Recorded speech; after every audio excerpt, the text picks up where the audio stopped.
नमस्ते दोस्तों, आपका स्वागत है बुक्स क्लब में, जहां हम हर हफ्ते बेहतरीन किताबों की समीक्षा और चर्चा करते हैं। मैं एक खास किताब पर बात करेंगे जो आपके पढ़ने की सूची में जरूर शामिल होनी चाहिए। चलिए शुरू करते हैं। रक्षाबंधन का त्योहार क्यों मनाया जाता है? परिचय। रक्षाबंधन एक ऐसा त्योहार है जिसे भाई बहन के रिश्ते की प्रगाढ़ता और प्यार को मनाने के लिए हर साल धूमधाम से मनाया जाता है। ये त्योहार विशेषकर भारत में बहुत ही धूमधाम और उत्साह के साथ मनाया जाता है। रक्षाबंधन का त्योहार हर साल श्रावण मास की पूर्णिमा को मनाया जाता है। इस दिन बहन अपने भाई की कलाई पर राखी बांधती है और भाई उसकी रक्षा का वादा करता है। 1. भगवान कृष्ण और द्रौपदी की कथा। महाभारत एक ऐसा महाकाव्य है जिसमें कई प्रेरणादायक कहानियां समाहित हैं। भगवान कृष्ण और द्रौपदी की कहानी एक ऐसी कथा है जो रक्षा बंधन के पर्व के महत्व को स्पष्ट करती है। महाभारत के समय में द्रौपदी, जो पांडवों की पत्नी थी, एक दिन अपने राजमहल में भगवान कृष्ण की उपस्थिति की प्रतीक्षा कर रही थी। अचानक द्रौपदी को पता चला कि भगवान कृष्ण की अंगुली कट गई है और वह रक्त रंजित हो गई है। यह सुनकर द्रौपदी तुरंत अपनी साड़ी का एक हिस्सा फाड़कर भगवान कृष्ण की अंगुली को बांधने पहुंच गई। भगवान कृष्ण ने द्रौपदी की इस स्नेह भरी सहायता और समर्थन को बड़ी श्रद्धा और सम्मान के साथ स्वीकार किया।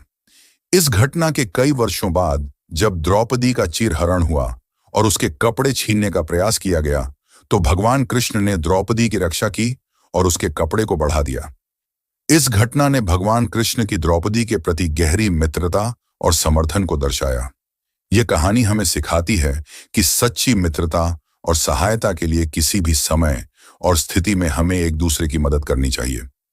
रक्षाबंधन के पर्व पर भाई बहन के रिश्ते की इस पवित्रता और सहयोग की भावना को मनाया जाता है। 2. रानी कर्णावती और सम्राट हुमायूं की कथा। रानी कर्णावती की कहानी भारत के इतिहास में एक महत्वपूर्ण घटना के रूप में दर्ज है। यह कहानी 16वीं सदी के भारत की है, जब मेवाड़ के राजा राणा सांगा की पत्नी कर्णावती ने सम्राट हुमायूं से मदद मांगी थी। चित्तौड़ की रानी कर्णावती, जो कि राणा सांगा की विधवा पत्नी थी, ने अपने राज्य की सुरक्षा के लिए एक बड़ी चुनौती का सामना किया।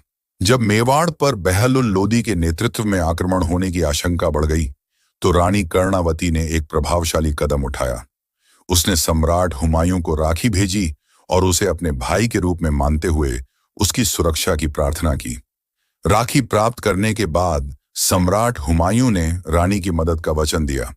उसने अपनी सेना के साथ चित्तौड़ की ओर अग्रसर होकर राज्य की रक्षा की। हुमायूं के आगमन से चित्तौड़ की स्थिति सुरक्षित हो गई और आक्रमणकारियों को पीछे हटना पड़ा।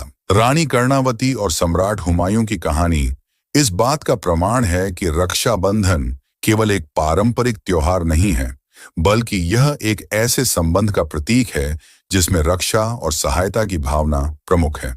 इस पर्व के माध्यम से हम यह सीखते हैं कि जरूरत के समय सहायता और समर्थन बहुत महत्वपूर्ण होता है। धन्यवाद दोस्तों, इस वीडियो को देखने के लिए। अगर आपको हमारा चैनल बुक्स क्लब पसंद आया हो तो कृपया लाइक और सब्सक्राइब जरूर करें, ताकि आप हमारी आने वाली वीडियोस को मिस न करें। अपनी राय और सुझाव हमें कमेंट्स में बताएं। फिर मिलते हैं अगले वीडियो में। तब तक के लिए खुश रहें और पढ़ते रहें।